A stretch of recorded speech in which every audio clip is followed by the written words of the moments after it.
Dear students, in today's video we are going to discuss level 3 1 and more correct section में question 11 to 20. Let's start from question 11.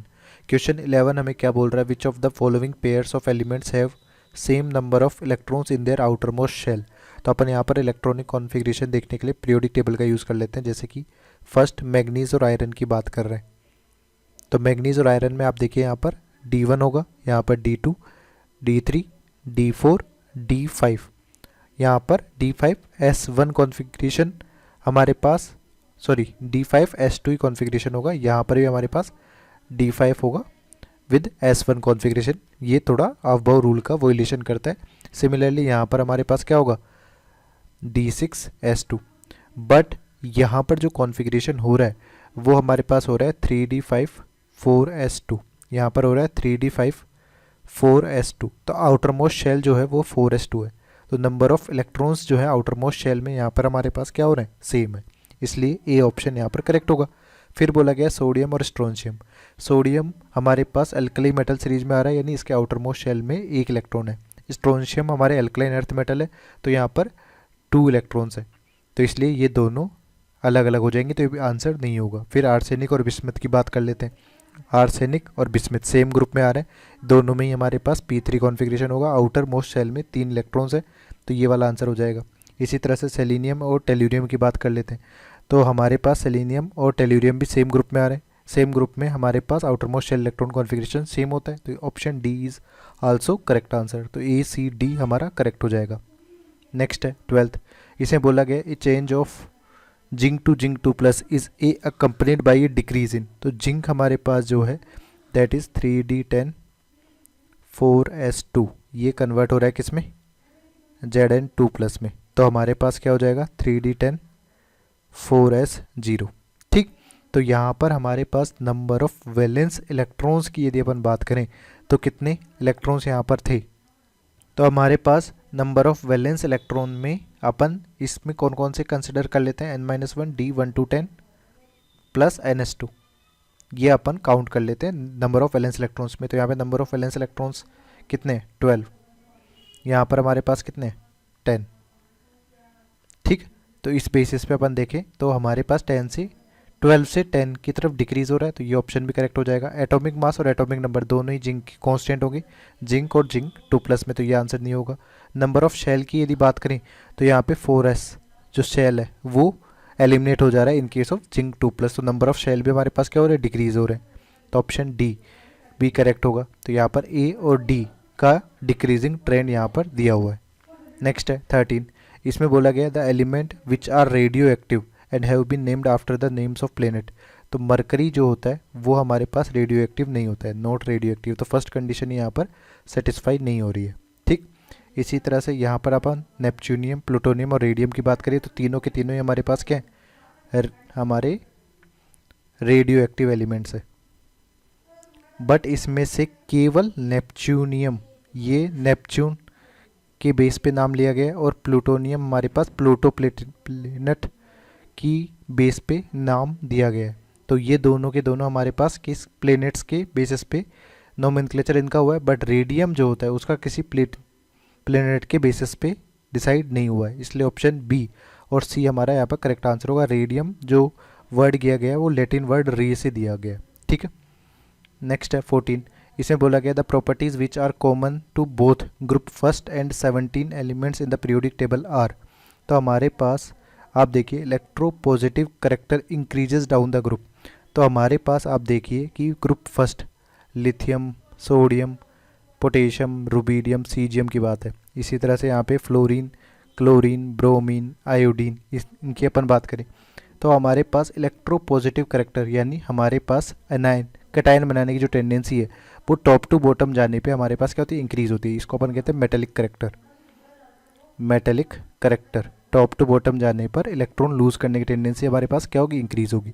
और यहाँ पर भी आप देखें फ्लोरीन, क्लोरीन, ब्रोमीन, आयोडीन के case में सबसे ज़्यादा इलेक्ट्रॉन नेगेटिविटी फ्लोरीन की होने की वजह से इलेक्ट्रॉन नेगेटिविटी डिक्रीज हो रही है. तो इलेक्ट्रॉन अट्रैक्ट करने की टेंडेंसी क्या होगी? डिक्रीज होगी. इसलिए यहाँ पर भी टॉप टू बॉटम जाने पे इलेक्ट्रोपॉजिटिव करेक्टर या आप कह सकते हैं कि मेटेलिक करेक्टर जो होगा वो इंक्रीज होगा. Electropositive character increases as electronegativity of element decreases top to bottom जाने पे। तो हमारे पास 14 का फर्स्ट स्टेटमेंट जो है वो करेक्ट है for both group first and 17। फिर बोला गया reactivity decreases from top to bottom in this groups. तो ये बात यहाँ पर हेलोजेंस के केस में बिल्कुल सही नहीं है। यहाँ पर रिएक्टिविटी ऑर्डर अपन हेलोजेंस के लिए बोलें, रिएक्टिविटी ऑर्डर, तो यहाँ पर हमारे पास सबसे ज़्यादा रिएक्टिव होता है fluorine, then chlorine, then bromine, then iodine. इस तरह से ये रिएक्टिविटी का ऑर्डर होता है, क्योंकि हमारे पास फ्लोरीन में लोन पे रिपल्शन की वजह से ये इजीली ब्रेकआउट हो जाएगा और इसका ऑक्सीडाइजिंग पावर बहुत ज़्यादा होता है, जिससे दूसरे किसी कंपाउंड को ये इजीली ऑक्सीडाइज भी कर देता है। तो ये वाला जो स्टेटमेंट हमारा हो जाएगा, ये हमारा क्या हो जाएगा, फॉल्स हो जाएगा। फिर बोला गया atomic radius increases as the atomic number increases, तो ये भी सही बात है, ट्रू स्टेटमेंट है। इलेक्ट्रोनेगेटिव डिक्रीजेस, तो ये भी ट्रू स्टेटमेंट है। तो ट्रू स्टेटमेंट यहाँ पर ए, सी और डी हो जाएंगे। नेक्स्ट है 15th, इसमें बोला गया there are 3 elements A, B and C, their atomic numbers are Z1, Z2, Z3। तो हमारे पास एलिमेंट ए, बी और सी में देखें, इसका एटॉमिक नंबर Z1 दिया गया, इसका एटॉमिक नंबर Z2 दिया गया, इसका एटॉमिक नंबर Z3 दिया हुआ है।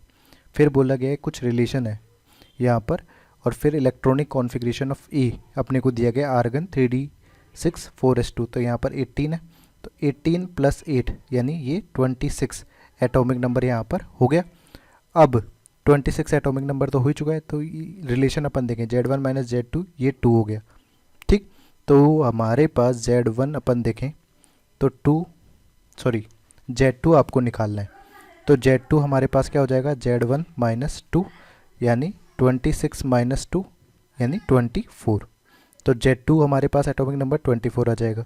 सिमिलरली Z3 की अपन बात करें तो Z1 + Z2 / 2 ये हो गया, तो इसमें हमारे पास 26 + 24 / 2 ये हमारे पास हो गया 25। यहाँ पर आ गया Z3 - 2, तो Z3 हमारे पास क्या हो जाएगा 25 + 2 27।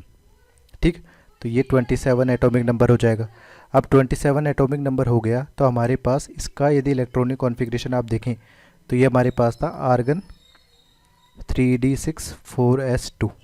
यहाँ पर हमारे पास क्या हो जाएगा आर्गन 3d6, यदि 24 तक की बात करनी है तो हमारे पास आर्गन के बाद में 18 तो है ही, 18 में 4s1 3d5 ये कॉन्फ़िगरेशन हो जाएगा। सिमिलरली 27 की बात करें तो आर्गन 18 हो जाएगा, उसके बाद में हमारे पास 3d7 4s2 ये कॉन्फ़िगरेशन हो गया। अब अपन 1 बाय 1 सारे ऑप्शंस को देखते हैं। यहाँ पर हमारे पास मैग्नेटिक मोमेंट की बात करी जा रही है, तो मैग्नेटिक मोमेंट जो होता है वो डायरेक्टली प्रोपोर्शनल होता है किसके, एन की, where n is number of unpaired electron.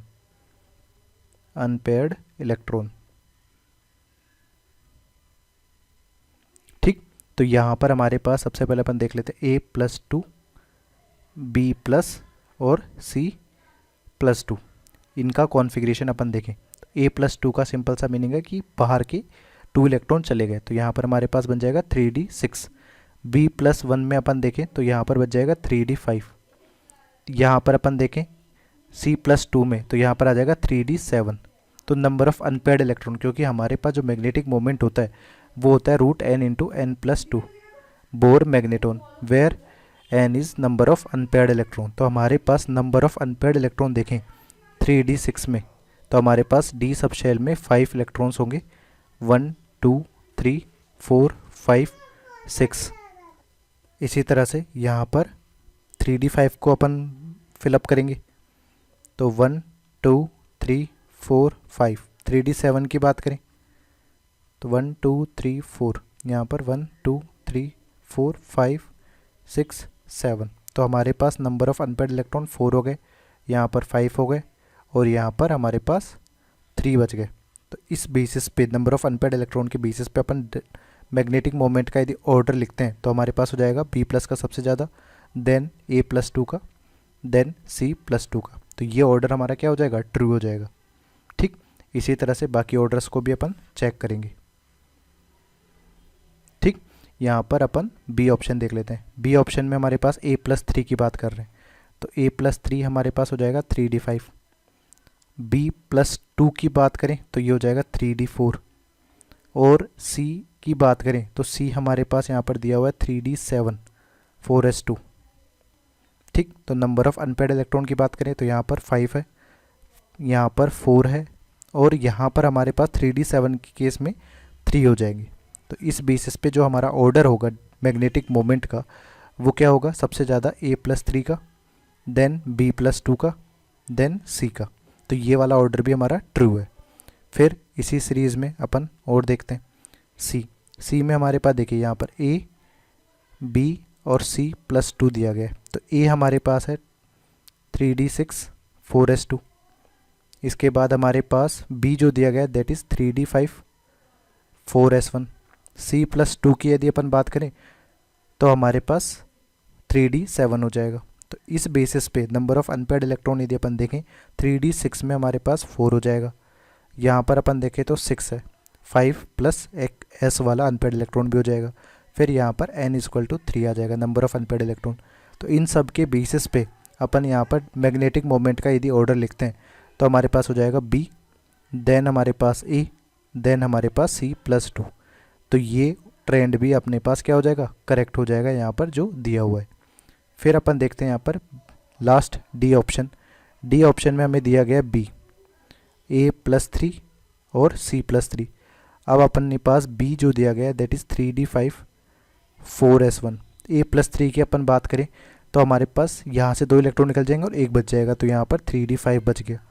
और c+3 हमारे पास क्या होगा, यहाँ पे 3d6 हो जाएगा। तो नंबर ऑफ़ अनपेयर्ड इलेक्ट्रॉन यहाँ पर 6 है, नंबर ऑफ़ अनपेयर्ड इलेक्ट्रॉन यहाँ पर 5 है, और यहाँ पर नंबर ऑफ़ अनपेयर्ड इलेक्ट्रॉन 4 है। तो यहाँ पर अपन मैग्नेटिक मोमेंट का यदि ऑर्डर लिखेंगे तो b is greater than a+3 is greater than c+3। ये इस तरह से हमारे पास ऑब्जर्व होगा, बट यहाँ पर ये ट्रेंड नहीं दिया गया, इसलिए ये फॉल्स स्टेटमेंट हो जाएगा। तो करेक्ट स्टेटमेंट यहाँ पर a, b और c दिया हुआ है।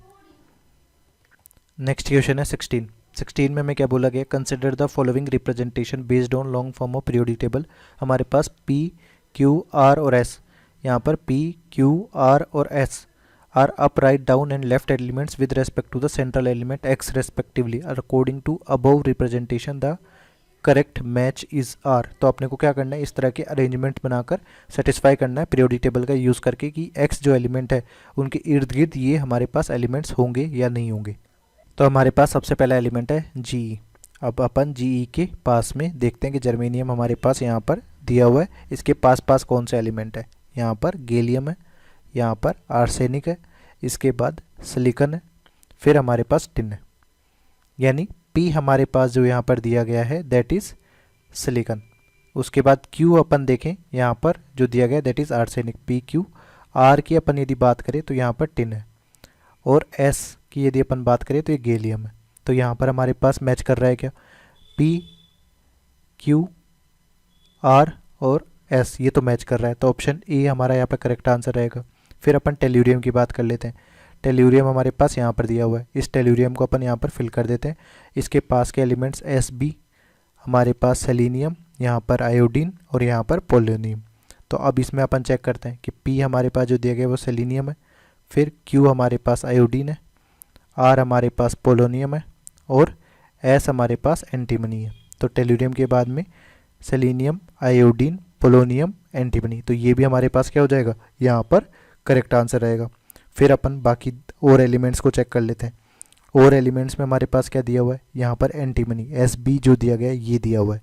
इस Sb के पास में अपन बात करें तो यहाँ पर Te है, यहाँ पर टिन, यहाँ पर आर्सेनिक और यहाँ पर हमारे पास हो जाएगा बिस्मिथ। तो इस बेसिस पे अपन देखें कि P हमारे पास जो हो जाएगा वो हो जाएगा आर्सेनिक, Q हमारे पास जो हो जाएगा वो हो जाएगा Te, यहाँ पर R जो हो जाएगा वो हो जाएगा बिस्मिथ, और ये S जो हो जाएगा ये हो जाएगा टिन। तो हमारे पास आर्सेनिक, टेल्यूरियम, बिस्मिथ, टिन, ये वाला ऑप्शन भी मैच कर जाएगा। फिर इसी तरह से इंडियम की बात करते हैं। अब हमारे पास जो इंडियम है वो कहाँ पर दिया गया है वो देख लेते हैं पहले। यहाँ पर इंडियम दिया हुआ है, इसके पास में अपन एलिमेंट्स देखें तो यहाँ पर कैडमियम है, यहाँ पर टिन है, यहाँ पर गैलियम है, सॉरी यहाँ पर टिन के पास ये इस तरह से, और नीचे टेल्यूरियम। अब अपन PQRS देखें, P हमारे पास ये है, Q, इसके बाद R और एस हमारे पास CD हो जाएगा। तो ये हो जाएगा गैलियम, टिन, टेल्यूरियम, कैडमियम। तो ये ऑप्शन डी भी हमारा करेक्ट आंसर होगा। तो यहाँ पे चारों के चारों ऑप्शन करेक्टली मैच हो रहे हैं। नेक्स्ट है 17। इसमें बोला गया which of the following match is are correct regarding boron, aluminium, carbon and sulphur. तो अपने पास boron, carbon, nitrogen, oxygen, fluorine. यहाँ पर एल्यूमिनियम के बाद में ऑक्सीजन के बाद आता है सल्फर। तो हमारे ऑब्जर्वेशन में कौन कौन से एलिमेंट्स है, यहाँ पर बोरोन है, एल्यूमिनियम, कार्बन और सल्फर। तो पीरियोडिक टेबल में लेफ़्ट टू राइट यदि अपन जाते हैं तो हमारी रेडियस क्या होती है, डिक्रीज़ होती है, और टॉप टू बॉटम जाने पे रेडियस इंक्रीज़ होती है। ठीक, इस लॉजिक का यूज़ करते हुए अपन देखेंगे रेडियस डिक्रीज होने से आयोनाइजेशन एनर्जी इंक्रीज़ होती है और यहाँ पर आयोनाइजेशन एनर्जी डिक्रीज़ होती है। तो हाईएस्ट फर्स्ट आयोनाइजेशन एंथैल्पी जो होगी वो कार्बन की होगी, ऐसा बोला गया है। तो अपन बोरोन टू कार्बन जा रहे हैं, लेफ्ट टू राइट जा रहे हैं, तो यहाँ पर आयोनाइजेशन एनर्जी कार्बन की ज़्यादा होगी कंपेयर टू बोरोन। और टॉप टू बॉटम जाने पे आयोनाइजेशन एनर्जी घटती है बिकॉज साइज इंक्रीज होती है। तो ये वाला करेक्ट स्टेटमेंट है, क्योंकि हमारे पास सेकेंड पीरियड में सबसे लेफ्ट हैंड साइड में कार्बन ही यहाँ पर पूछा गया है। तो ऑप्शन ये वाला करेक्ट हो जाएगा। फिर बोला गया लार्जेस्ट एटॉमिक साइज एल्यूमिनियम की हो जाएगी। तो ये सही बात है, क्योंकि हमारे पास टॉप टू बॉटम जाने पे एल्यूमिनियम और सल्फर की साइज ज़्यादा होगी compare to boron, carbon. But aluminium और सल्फर में से भी आप देखेंगे तो लेफ्ट टू राइट जाने पर सल्फर की रेडियस डिक्रीज हो जाएगी, तो एल्यूमिनियम की साइज सबसे ज़्यादा हो जाएगी। तो ये भी ट्रू स्टेटमेंट है। फिर बोला गया most negative electron gain enthalpy जो है वो कार्बन की है। ये गलत है। हमारे पास इलेक्ट्रॉन एफिनिटी भी जो है वो लेफ्ट टू राइट जाने पे इंक्रीज होती है। ठीक है, और सेकंड पीरियड और थर्ड पीरियड एलिमेंट में हमारे पास एक्सेप्शनल बिहेवियर होता है। वहाँ पर इलेक्ट्रॉन एफिनिटी जो होती है थर्ड पीरियड की ज़्यादा होती है किसी सेकंड पीरियड से, इसलिए कार्बन की इलेक्ट्रॉन एफिनिटी यहाँ पर ज़्यादा नहीं होगी। हमारे पास क्या आंसर होगा, सल्फर। तो ये वाला स्टेटमेंट क्या हो जाएगा, फॉल्स हो जाएगा। फिर बोला गया most metallic character, top to bottom जाने पे मेटेलिक करेक्टर भी इंक्रीज होते हैं और लेफ्ट टू राइट जाने पर मेटेलिक करेक्टर डिक्रीज होंगे। तो इस बेसिस पे हमारा एल्यूमिनियम में मेटेलिक करेक्टर भी क्या है, सबसे ज़्यादा है। तो ये भी ट्रू स्टेटमेंट हो जाएगा। तो ऑप्शन ए, बी और डी यहाँ पर करेक्ट आंसर होंगे। नेक्स्ट है 18th में बोला गया consider the value of all 4 quantum numbers for last electron and spin multiplicity 2s+1 for given 2 elements x and y in their ground state. तो हमारे पास यहाँ पर क्या क्या वैल्यूज़ दी गई हैं अपन देख लेते हैं। जो x है उस x एलिमेंट के लिए n प्रिंसिपल क्वांटम नंबर 2 दिया गया, l की वैल्यू 0 है तो यानी s सबशेल है, l की वैल्यू 1 है तो ये p सबशेल है। तो हमारे पास ये 2s वाला आ रहा है, तो यहाँ पर एलिमेंट का कॉन्फ़िगरेशन 1s2 2s आ जाएगा। अब यहाँ पर 2s में कितने इलेक्ट्रॉन्स है वो अपन स्पिन मल्टीप्लिसिटी से डिसाइड कर सकते हैं। यहाँ पर हमारे पास 2s+1 की जो वैल्यू आ रही है वो 1 के बराबर आ रही है। इसका सिंपल सा मीनिंग है कि ये जो कंपोनेंट है ये 0 होना चाहिए, और ये जब 0 कब होगा, जब स्पिन हमारे पास क्या होगा, 0 होगा। तो यदि अपने पास s सब सेल में दोनों इलेक्ट्रॉन +½ और -½ दोनों कॉन्फ़िगरेशन वाले हैं तो यहाँ पर क्या होगा, +½ -½ +1 इक्वल टू हो जाएगा 1, तब ये कंडीशन सेटिस्फाई करेगी। तो यहाँ पर 1s2 2s2 यानी एलिमेंट x हमारे पास हो जाएगा बेरिलियम। सिमिलरली y की बात करते हैं तो यहाँ पे 2p। अब यहाँ पर हमारे पास स्पिन मल्टीप्लिसिटी 4 दी गई है, तो ये कब वैलिड है कि 2 हमारे पास हो जाएगा। यहाँ पर आपको 3/2 रखना पड़ेगा +1, तब जाके ये 4 के बराबर होगा। 3/2 अपने पास कब आएगा, जब सेम स्पिन वाले 3 इलेक्ट्रॉन्स वहाँ पर रखे हुए हैं। तो 2p 3 कॉन्फ़िगरेशन हो जाएगा, यानी 1s2 2s2 2p3, यानी एंड वाला जो है उसका हमारे पास डेटा दिया गया n, l, m और s का प्रिंसिपल क्वांटम नंबर, एजीमुथल और मैग्नेटिक और स्पिन क्वांटम नंबर 2p3 के दिए हुए, उस बेसिस पे अपन देखें तो नाइट्रोजन एलिमेंट हो जाएगा। अब अपने को देखना है HYH of possible hydride of element y is less than 109 degree. तो नाइट्रोजन का यदि हाइड्राइड अपन बनाते हैं तो due to lone pair bond pair repulsion यहाँ पर करेक्ट टेट्राहेड्रल अरेंजमेंट नहीं आएगा, रिस्पेक्टिव कि इसका हाइब्रिडाइजेशन sp3 है, इसका अराउंड 107 डिग्री आता है। तो ये वाला ट्रू स्टेटमेंट है। फिर बोला गया the possible halide of x has 2 vacant pure orbital on it's central atom. तो सही बात है, बेरिलियम का यदि अपन हैलाइड बनाते हैं BeCl2 तो इसका हाइब्रिडाइजेशन हो जाएगा sp हाइब्रिडाइजेशन में आइदर s और px पार्टिसिपेट करेंगे, रेस्ट जो 2 ऑर्बिटल बचे हैं एक py और pz वो वैकेंट रह जाएंगे। तो ये भी ट्रू स्टेटमेंट है। फिर बोला गया magnetic moment of y is greater than x। तो हमारे पास यहाँ पर बेरिलियम में मैग्नेटिक मोमेंट की अपन बात करें तो कितना होगा, 0 हो जाएगा। नाइट्रोजन में बात करें तो मैग्नेटिक मोमेंट यहाँ पर 3 हो जाएगा। तो मैग्नेटिक मोमेंट में हमारा क्या होगा सीन कि y का ज़्यादा है किससे, x से। तो ये वाला स्टेटमेंट भी क्या हो जाएगा, ट्रू हो जाएगा, क्योंकि नंबर ऑफ अनपेयर्ड इलेक्ट्रॉन यहाँ पर ज़्यादा है। मैग्नेटिक मोमेंट हमारा जो होता है वो होता है root n into n plus two bohr magneton, where n is number of unpaired electron. फिर बोला गया x and y element exhibits only single oxidation state. तो बेरिलियम जो होता है वो हमेशा +2 शो करता है, बट नाइट्रोजन जो होता है वो वेरिएबल शो कर सकता है। जैसे कि फॉर एग्जांपल अपन NH3 की बात करें, NH3 में नाइट्रोजन हमारे पास -3 ऑक्सीडेशन स्टेट शो करता है, NO3 माइनस में नाइट्रोजन जो है वो +5 ऑक्सीडेशन स्टेट शो कर रहा है। तो यानी वेरिएबल ऑक्सीडेशन स्टेट शो कर रहा है, ओनली 1 ऑक्सीडेशन स्टेट शो नहीं कर रहा है। तो ये हमारा क्या हो जाएगा, फॉल्स स्टेटमेंट हो जाएगा। तो करेक्ट स्टेटमेंट यहाँ पर कौन कौन से हैं, A, B और C हमारे यहाँ पर करेक्ट आंसर होंगे। नेक्स्ट है 19 में बोला गया an element X present in its ground state the value of principal and azimuthal quantum number for last electron of element X is n=3 l=1। तो हमारे पास 3 है और l=1 का मतलब p है। फिर बोला गया spin multiplicity for given element is 4। Spin multiplicity जो होती है ये हमारे पास होता है 2s+1। तो यहाँ पर आपको 3/2 रखना पड़ेगा टोटल स्पिन में इंटू 1, तब ये 4 के बराबर होगा, यानी 3p3 कॉन्फ़िगरेशन हमारे पास होगा सबसे लास्ट वाले इलेक्ट्रॉन का, यदि अपने को 3/2 स्पिन यहाँ पर चाहिए। हर एक का कंट्रीब्यूशन +½ और +½ हो जाएगा। ठीक, इस बेसिस पे अपन यहाँ पर चेक करेंगे। तो हमारे पास नाइट्रोजन फास्फोरस, नाइट्रोजन का 2p3 कॉन्फ़िगरेशन है, फास्फोरस का 3p3 कॉन्फ़िगरेशन है। तो यहाँ पर एलिमेंट एक्स जो है वो 3rd पीरियड एलिमेंट है एंड 15th ग्रुप एलिमेंट है। सही बात है, यहाँ पर बोरोन कार्बन नाइट्रोजन ये 13th ग्रुप होता है, यहाँ पर 14th ग्रुप है और ये 15th ग्रुप है। तो ये ट्रू स्टेटमेंट है। फिर बोला गया in valence shell of element X electron density symmetrical distributed. तो सही बात है, यहाँ पर हमारे पास हर एक ऑर्बिटल में एक एक इलेक्ट्रॉन सिचुएटेड है, तो ये भी करेक्ट स्टेटमेंट है।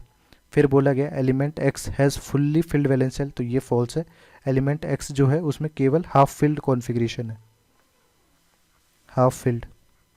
तो केवल यहाँ पर जो स्टेटमेंट करेक्ट है 19 में वो A और B हमारा करेक्ट आंसर हो जाएंगे।